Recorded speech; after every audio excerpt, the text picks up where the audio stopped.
आज नाग पंचमी के दिन पे बीन वाले भैया की बात हो रही है और कहते हैं कि पुराने ज़माने में हमारे देश को a land of snake charmers and elephant कहा जाता था। जी हाँ, कहा जाता था क्योंकि हम ही लोग टूरिस्ट को अट्रैक्ट करने के लिए कुछ ना कुछ ऐसी एक्टिविटीज़ करते हैं। स्पेशली ये बंजारे कभी रोप्स पे चल रहे हैं, कुछ कलाबाजियां दिखा रहे हैं, और तो कभी बीन बजा के सांप पकड़ कर लेकर आते थे, उनको नचाते थे।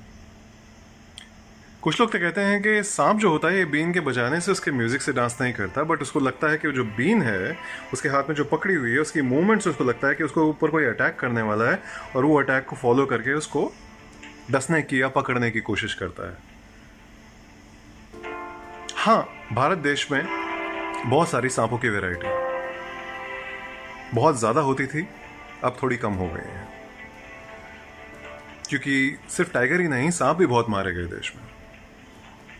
अंग्रेज इस बात पे और बहुत सारे दूसरे देशों के आए लोग इस बात से ज़्यादा हैरान हुए थे कि हमारे देश में सांपों को पूजा जाता है, जबकि आसपास के देशों में उन्हें खाद्य सामग्री बनाकर ख़त्म किया जाता है।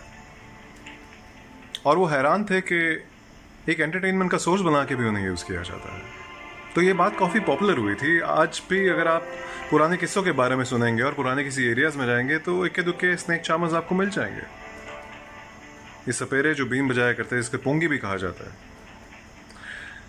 1972 में इसके अगेंस्ट एक एक्ट आया था और 1991 में बैन कर दी गई थी ये एक्टिविटी। इंडिया में ऑफिशियली अलाउड नहीं है तब से लेके ये स्नेक चार्मिंग की एक्टिविटी। वैसे देखा जाए तो हम सभी स्नेक चार्मर्स ही तो थे। एक ज़माने में आर्यंस को चार्म करके हमने अपने देश की तरफ अट्रैक्ट किया था, फिर मुगल्स को चार्म किया था हमने, फिर गोरों को चार्म किया था, अंग्रेज़ों को, और ना जाने और कितने सारे फॉरेनर्स को चार्म किया था जो हमारे देश पे राज करके, हम पे राज करके चले गए। सांप ही तो पाले हुए थे हमने, थे हम स्नेक चार्मर्स। सबकी पुंगी बजा के भगा दिया ना सबको, और आज भी और आने वाले वक्त में भी सबकी पुंगी बजाएंगे। सब कहते हैं ना कि हाँ, हमारी प्रॉब्लम है, there are too many of us. 7 से 8% पूरी दुनिया का सिर्फ और सिर्फ हम लोग हैं, इंडियंस। आने वाले वक्त में वो बहुत तेजी से बढ़ रहे हैं। बाकी देशों में देखा जाए तो लोग बढ़ ही नहीं रहे हैं। पॉपुलेशन की बात करें तो हम सबसे ज़्यादा आगे हैं, तो कहीं ना कहीं तो जाएंगे, और जहाँ लोग होंगे वहीं पे उन्हीं का तो राज होगा। आने वाला वक्त हमारा होगा दोस्तों।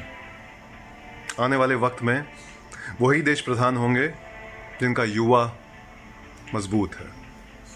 आप हैं इस देश का युवा, आप हैं इस दुनिया का युवा, आप होंगे इस दुनिया का भविष्य। चाहे इंडिया में रहकर या इंडिया से बाहर रहकर, इंडिया का नाम आगे बढ़ाएंगे। स्नेक चार्मर्स सबको नचाएंगे। चलिए दोस्तों, फिर मिलते हैं अगले वीडियो में।